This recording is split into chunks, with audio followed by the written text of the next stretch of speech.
नमस्ते। राष्ट्रीय आंदोलन 1885 से 1947 ईस्वी, नेशनल मूवमेंट 1885 से 1947 एडी, कांग्रेस की स्थापना, एस्टेब्लिशमेंट ऑफ कांग्रेस। भूमिका, ब्रिटिश शासन से पूर्व भारत आर्थिक दृष्टि से एक आत्मनिर्भर राष्ट्र था, किंतु ब्रिटिश शासन की स्थापना और उनकी आर्थिक नीतियों के कारण भारत की आर्थिक स्थिति दयनीय हो गई। परिणामतः आर्थिक बदहाली के कारण भारत की जनता में भयंकर असंतोष पनपा, जो समय समय पर विभिन्न आंदोलनों के माध्यम से दिखने लगा था। हालांकि अभी तक जो आंदोलन हुए उनमें राजनीतिक सहभागिता या राजनीतिक हिस्सेदारी की मांग नगण्य ही थी। 1885 में भारतीय राष्ट्रीय कांग्रेस की स्थापना के साथ ही संतराल को बांटने की शुरुआत की गई। भारतीय राष्ट्रीय कांग्रेस की स्थापना के साथ छोटे पैमाने पर ही सही, लेकिन संगठित रूप में विदेशी शासन से भारत की मुक्ति का संघर्ष प्रारंभ हो गया। राष्ट्रीय कांग्रेस राजनीतिक चेतना प्राप्त भारतीयों की इस आकांक्षा का प्रतिनिधित्व करती थी कि उनकी आर्थिक और राजनीतिक प्रगति के लिए कार्यरत एवं राजनीतिक संगठन बनाया जाए। यह संस्था अखिल भारतीय स्तर पर राष्ट्रवाद की पहली सुनियोजित अभिव्यक्ति थी।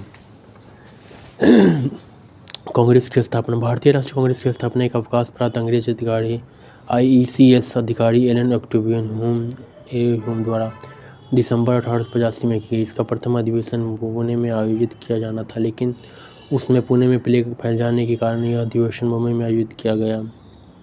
इसका प्रथम अधिवेशन 28 दिसंबर 1885 को मुंबई के ग्वालियर टैंक में स्थित गोकुलदास तेजपाल संस्कृत कॉलेज में हुआ। प्रारंभ में इसका नाम भारतीय राष्ट्रीय कांग्रेस रखा गया था, लेकिन बाद में दादा भाई नौरोजी के सुझाव पर इसका नाम बदलकर भारतीय राष्ट्रीय कांग्रेस कर दिया गया। भारतीय राष्ट्रीय कांग्रेस की स्थापना के समय भारत का वायसराय लॉर्ड डफरिन था। बम्बई के पहले अधिवेशन में भाग लेने वाले अधिकतर नेता वकील एवं पत्रकार थे। इस सम्मेलन में भाग लेने वाले सदस्यों की संख्या 72 थी, जो कि अधिकांश वर्गों का प्रतिनिधित्व करते थे। इसमें सर्वाधिक सदस्य बम्बई प्रांत से 38 सदस्य थे। इस अधिवेशन के प्रथम अध्यक्ष भोमेश चंद्र बनर्जी तथा सचिव ह्यूम थे। इसके प्रमुख सदस्यों में शामिल थे फिरोज शाह मेहता, बदरुद्दीन तैयबजी, WC बनर्जी, आनंद मोहन बोस, रोमेश चंद्र दत्त आदि। उल्लेखनीय है कि भारतीय राष्ट्रीय कांग्रेस का स्थापना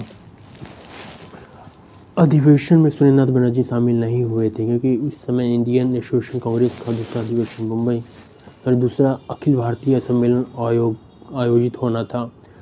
1886 में इंडियन एसोसिएशन कांग्रेस का विलय भारतीय राष्ट्रीय कांग्रेस में हो गया। सर सैयद अहमद खां ऐसे व्यक्ति थे जिनका भारतीय राष्ट्रीय कांग्रेस से कभी ही संबंध नहीं रहे। उल्लेखनीय कि बाल गंगाधर तिलक कांग्रेस सदस्य होते हुए भी कभी भी इसके अध्यक्ष नहीं चुने गए। कांग्रेस की स्थापना से समझ विवाद मत सिद्धांत, विभिन्न इतिहासकारों के बीच मतभेद है कि कांग्रेस की स्थापना के पीछे वो दृढ़ राजनीतिक शक्ति थी, जिससे भारतीय जन में पनपते असंतोष व विद्रोह की भावना को नियंत्रित किया जा सके। उनका मानना है कि तत्कालीन वायसराय लॉर्ड डफरिन 1884 से 88 के परामर्श पर ह्यूम ने इस संगठन को जन्म दिया। सेफ्टी वॉल सिद्धांत के मतानुसार डफरिन के निर्देश पर ह्यूम ने कांग्रेस की स्थापना इस उद्देश्य की थी कि 1857 की क्रांति की विफलता के बाद भारतीय जनता में पनपता असंतोष किसी भी रूप में उग्र रूप धारण न करे और असंतोष के इस श्वास को बिना खतरे के कांग्रेस रूपी सुरक्षा वॉल्व सेफ्टी वॉल्व से बाहर निकाला जा सके। सेफ्टी वॉल्व का सिद्धांत लाला लाजपत राय ने यंग इंडिया में प्रकाशित अपने एक लेख में दिया था। लाला लाजपत राय के अनुसार ह्यूम को इस बात का विश्वास हो चला था कि भारत में शीघ्र ही भयंकर विस्फोट होने की संभावना है, जिससे ब्रिटेन का भारतीय साम्राज्य विनष्ट हो जाएगा। उन्होंने अपने यंग इंडिया में एक लेख में कांग्रेस को डफरिन के दिमाग की उपज बताया।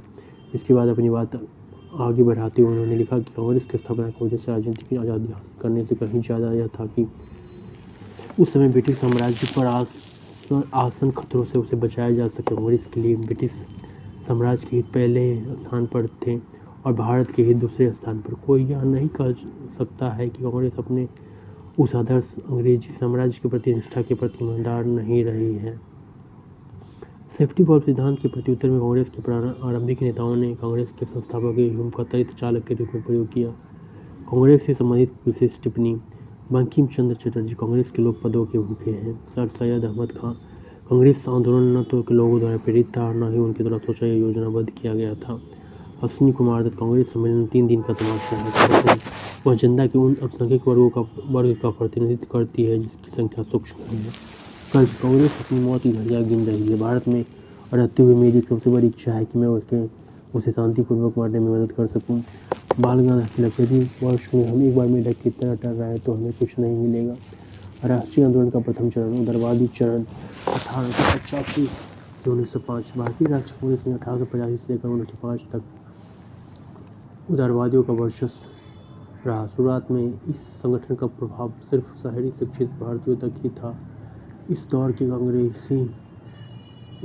कांग्रेसी नेताओं को उदारवादी अथवा नरमपंथी इसलिए कहा जाता था क्योंकि इनका लक्ष्य उन्होंने विनय, प्रतिवेदनों, भाषणों, लेखों आदि माध्यमों से ब्रिटिश हुकूमत के सम्मुख अपनी मांगें प्रस्तुत करना था।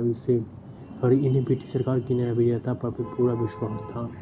इस काल में कांग्रेस पर मध्यवर्गीय बुद्धिजीवी जिनमें वकील, इंजीनियर, डॉक्टर, प्रोफेसर, पत्रकार, लेखक, पत्रकार और साहित्यकार आदि शामिल थे। इसमें कांग्रेस भारत की आम जनता, जिसमें किसान, मजदूर, महिलाएं आदि शामिल थे, की आवाज नहीं बन पाई। नरमपंथी या उदारवादी कहे जाने वाले नेताओं में दादा भाई नौरोजी, सुरेंद्र नाथ बनर्जी, गोपाल कृष्ण गोखले, फिरोज शाह मेहता, मदन मोहन मालवीय, W.C. बनर्जी आदि प्रमुख थे। उदारवादियों की कार्यप्रणाली। उदारवादी कांग्रेस का अधिवेशन बुलाकर प्रस्ताव पारित करते थे। इन प्रस्तावों से जनता को परिचित करवाने हेतु तो उन्हें समाचार पत्रों में प्रकाशित करवाया जाता था। उदारवादी अत्यंत नम्रतापूर्वक प्रार्थना पत्रों के माध्यम से ब्रिटिश सरकार को अपनी मांगों से परिचित करवाते थे। उदारवादी नेताओं ने अपनी मांग पूरी करवाने के उद्देश्य से ब्रिटेन में दादा भाई नौरोजी की अध्यक्षता में 1887 में भारतीय सुधार समिति की स्थापना की।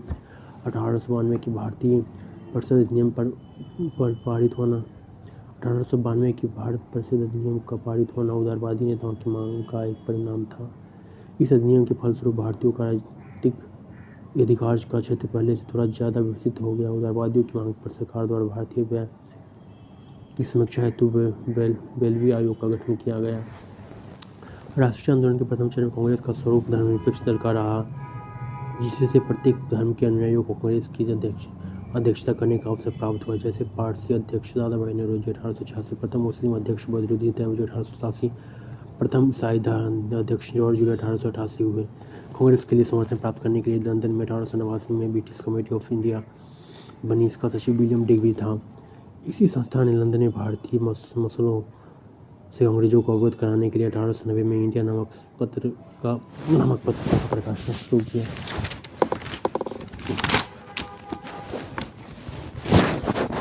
कांग्रेस समय समय पर भारतीय समस्याओं से ब्रिटिश सरकार को परिचित करवाने हेतु शिष्टमंडल भी इंग्लैंड भेजती थी। आंदोलन के प्रथम चरण में राष्ट्रवादी नेता कांग्रेस नौरोजी द्वारा प्रस्तुत धन के निष्कासन का सिद्धांत, रानाडे द्वारा भारतीयों को आधुनिक औद्योगिक विकास के महत्व को समझाने तथा रमेश चंद्र दत्त, R.C. दत्त द्वारा लिखी गई भारत का आर्थिक इतिहास नामक पुस्तक के कारण इस दौर को आर्थिक राष्ट्रवादी युग के नाम से भी जाना जाता है। उदारवादियों की मांग प्रशासनिक व राजनीतिक मांगों से सिविल सेवा के भारतीयकरण और विधानसभाओं का विस्तार तथा चुने हुए सदस्यों की सहभागिता की मांग, न्यायिक अधिकारों को कार्यकारी अधिकारों से पृथक किया जाए, राज्य की ओर से कल्याणकारी कार्यों की मांग, प्राथमिक शिक्षा के प्रसार तथा तकनीकी व उच्च शिक्षा की सुविधाएं बढ़ाने की मांग, सिंचाई योजना व कृषि बैंकों की स्थापना की मांग की गई। ऑस्ट्रेलिया व कनाडा जैसे स्वशासित उपनिवेशों की तर्ज पर ब्रिटिश साम्राज्य के अंदर रहकर स्वशासन का दावा पेश किया, लोकतांत्रिक स्वतंत्रता की मांग इत्यादि। उदारवादियों की सीमाएं। अनेक इतिहासकार मानते हैं कि राष्ट्रीय आंदोलन के इतिहास में उदारवाद का जो कोई विशेष महत्व नहीं रखता। इस काल में कांग्रेस आम जनता की संस्था नहीं बन पाई और उसका प्रभाव भी सीमित था। उदारवादी नेताओं में परस्पर दो विरोधी भावनाएं विद्यमान थी। प्रथम देशभक्ति तथा एवं द्वितीय राजभक्ति। उनकी देशभक्ति एवं राजभक्ति का मेल हो जाने के कारण देशभक्ति आंशिक रह गई। उनके साधन भी प्रभावशाली न थे, अतः वे अपने उद्देश्यों में विफल रहे। उदारवादी अंग्रेजों की न्यायप्रियता में अगाध आस्था रखते थे एवं उनके शासन को भारत के हित कर मानते थे। वे भूल गए थे कि अंग्रेज अपने राष्ट्रीय हितों को ही प्राथमिकता देते हैं। प्रार्थना याचना के बाद भी इन उदारवादियों की मांग पर सरकार ने कोई ध्यान नहीं दिया या संभवतः गोखले को छोड़कर कांग्रेस के सर्वधर्म नेताओं में स्वतंत्रता के लिए व्यक्तिगत बलिदान करने और आपत्तियां आसान करने को कोई तैयार नहीं था। इस प्रकार उदारवादी अपनी राजनीति में विफल रहे। वास्तविकता तो यह थी कि अंग्रेज दबाव और शक्ति की भाषा समझते थे, प्रार्थना की नहीं। उदारवादी परिस्थितियों के अनुसार अपनी रणनीति में परिवर्तन नहीं कर सके, जिस कारण युवा पीढ़ी का समर्थन न मिलने के कारण कांग्रेस का यह दौर अधिक सफल नहीं रहा। वायसराय लॉर्ड डफरिन ने कांग्रेस को राष्ट्रद्रोहियों की संस्था का घर पुकारा। Thank you.